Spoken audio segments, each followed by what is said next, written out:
Zionists, Masons. Would you hazard undertaking the sorting out of fact and fiction in this arena at all? And BPI provided a link to a page that was claiming that Hitler was, in fact, was trying to get rid of the Rothschilds from Germany. Which I think is a complete and utter load of baloney, not only because Hitler was a Rothschild, the son of Alois Hitler, who was himself the illegitimate child of Maria Anna Schicklgruber, who happened to be a servant girl who got pregnant whilst working at the mansion of Baron Rothschild. Oh, an illegitimate son of a servant girl of Baron Rothschild, and his son ends up becoming Hitler. Yeah, funny how that works, isn't it? Hitler and the Nazis were 100% completely and utterly set up and made it into what they were by the international banking community and the international crony capitalists, including those in America. 100% documentable and on the record. You can look at all of the various connections, and they're deep and multiplicitous. So I'll include some links into some of what I'm about to just go over in passing here, because there is extremely important, and I think I'll have to put this together into a more coherent presentation at some point. But for example, you have the so-called Young Plan, which was enacted in 1930. It was part of the wrangling over German reparations and how are they going to pay, and they're failing in their payments. So how do we get this going? So the Young Plan was enacted. It was named after the president of General Electric at the time, who went by the name of Young. It was also funded into existence with the help of J.P. Morgan. And this Young Plan was enacted in 1930, just as the international banking system was collapsing. Germany went into its Weimar hyperinflationary struggle. So they had to give it a year off of reparation payments. It ended up repudiating the reparations and never going back. The Young Plan was kind of the straw that broke the camel's back during that period. So General Electric and J.P. Morgan helped to set up the downfall of the German banking system, which it led to the rise of Hitler and the Nazis. And I think we know that connection. But interestingly enough, one of the interesting aspects of that is that one of the bodies that was set up as the facilitator of the Young Plan was the Bank for International Settlements, BIS, in Basel, Switzerland, the central bank of the central bankers. And this is the body that, for example, was specifically identified by Carroll Quigley in Tragedy and Hope as the arm, the body, the institution through which the powers of international capital had a far-reaching aim, nothing less than the consolidation of total global control over the financial order. Or I can't remember the exact quote off the top of my head, but that famous quote about the powers of international capital having a far-reaching aim, directly talking about the Bank for International Settlements that was enacted as a result of this Young Plan. You can also look to Carroll Quigley who talks about how the Milner Group specifically was looking, which was one of the agents, the bodies that were created through the last will and testament of Cecil Rhodes back in the late part of the 19th century to create the global secret society structure. And the Milner Group talked about how they had to get Germany and Russia fighting for each other, fighting for control over Eastern Europe so they could more effectively divide and conquer them. So they openly talked about having to set up, and this was years and years before Hitler even arrived on the scene. They were talking about how they'd have to build up a tyrant and set him up to fail in Germany.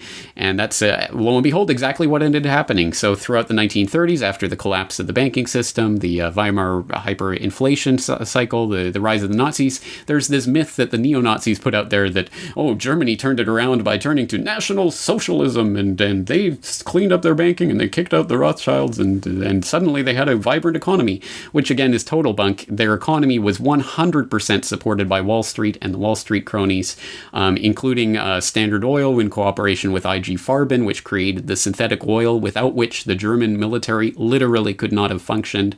You have Ford, you have General Electric, you have DuPont, all of those companies in there with their production facilities, with the American loans and funding flowing into them, IBM and the Hall Earth machines, all of those connections 100% firmly embedded in Germany. And then, as Anthony Sudden has talked about, and again, you have to read Wall Street and the Rise of Hitler for all of the deep connections that he uncovered, but including, of course, things like the plants and factories of these American corporations in Germany were specifically not bombed during the saturation bombing of Germany. So you had, for example, the General Electric plants, one of them completely unscathed. Several of the others had minor shrapnel damage and windows blown out and the like from bombing going on around them.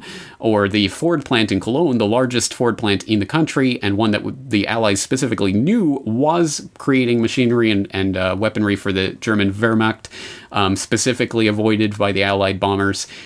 So again, we know that American industry and finance was helping the German war machine the entire time. There was the connections that lasted all the way up through the 1940s. We know, for example, the Bush family, Bush Harriman, the banking brothers were helping to fund Hitler through the back door, and that's we've talked about that in previous editions of the Corporate Report.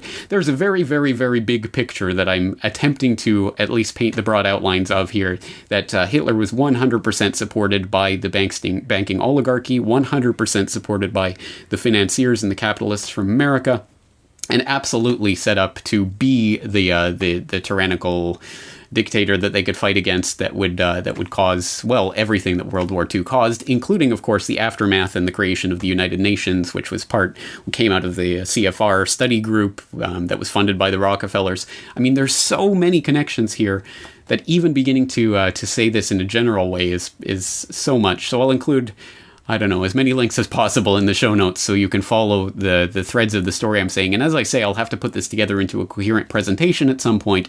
But the idea that Hitler was fighting against the Rothschilds and was really against the banking oligarchy is neo-Nazi propaganda, completely, utterly fake. And this should not, of course, be interpreted as an apologia in any way for Hitler or the Nazis. Of course it isn't. Just because he was a stooge and a puppet of the globalists, who ended up getting double-crossed, by the way. He allowed the Dunkirk evacuation, of course, for example, which he could have completely wiped out the British army and Britain would have been his for the taking. He let them go because he had a secret deal in the back door with the British aristocracy, who we know were all secretly Nazis. This is why Rudolf Hess, his deputy, flew into Scotland, ended up getting taken prisoner and held the rest of his life in a prison, or at least supposedly it was him. Again, there's questions about that. But why did they hold him in prison 30 years after the end of World War II? Because Hitler was double-crossed. He thought they had a deal. Hess flew in with the documents saying, hey, well, we've got the deal. What's going on? They ended up imprisoning him. That's when Hitler knew he was in deep doo-doo because he was getting double-crossed. He has to enact Operation Barbarossa because he knows Stalin's going to open up the Eastern Front because he's getting double-crossed there. And that's why the biggest miscalculation in military history, Operation Barbarossa, that's why it took place. So again, so much to go through with this question, but suffice it to say, no, I don't think that Hitler was really against the banking oligarchy. He was a product of it, and to what extent he was a willing dupe, a knowing dupe, whatever the case is, the neo-Nazi propaganda about this is totally off base. Let's move on to